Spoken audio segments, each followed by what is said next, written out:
"Hold on. It's thinking about something," said Cohen. Lackjaw looked up wearily. It had been quite nice sitting here in the shade. He had just worked out that in trying to escape from a city of crazed madmen, he had appeared to have allowed one madman to give him his full attention. He wondered whether he would live to regret this. He earnestly hoped so. "Oh, yes, it's definitely thinking," he said bitterly. "Anyone can see that." "I think it's found them." "Oh, good." "Hold on to it."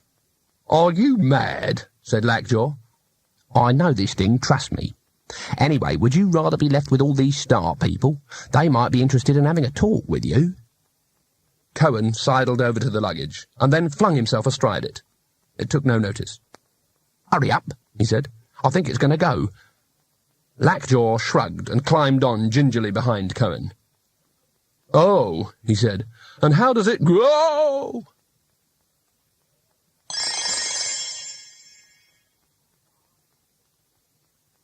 Ankh-Morpork, Pearl of Cities.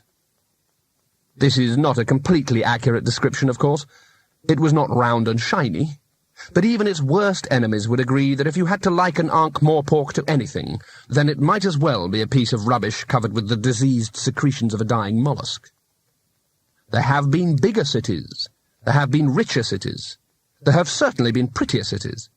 But no city in the multiverse could rival Ankh-Morpork for its smell.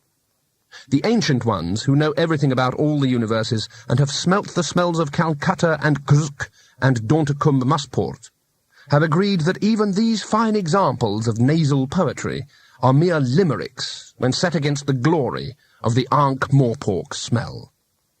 You can talk about ramps, you can talk about garlic, you can talk about France, go on, but if you haven't smelled Ankh-Morpork on a hot day, you haven't smelled anything. The citizens are proud of it. They carry chairs outside to enjoy it on a really good day. They puff out their cheeks and slap their chests and comment cheerfully on its little distinctive nuances. They've even put up a statue to it, to commemorate the time when the troops of a rival state tried to invade by stealth one dark night and managed to get to the top of the walls before, to their horror, their nose plugs gave out. Rich merchants who have spent many years abroad sent back home for specially stoppered and sealed bottles of the stuff, which brings tears to their eyes. It has that kind of effect. There is only really one way to describe the effect the smell of Ankh-Morpork has on the visiting nose, and that is by analogy.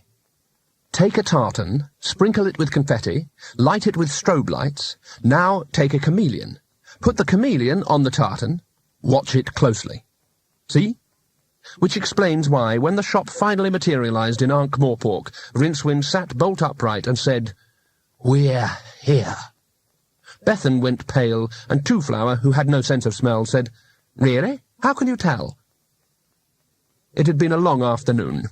They had broken into real space in a number of walls in a variety of cities because, according to the shopkeeper, the disk's magical field was playing up and upsetting everything. All the cities were empty of most of their citizens and belonged to roaming gangs of crazed left-ear people. "Where do they all come from?" said Twoflower as they fled yet another mob.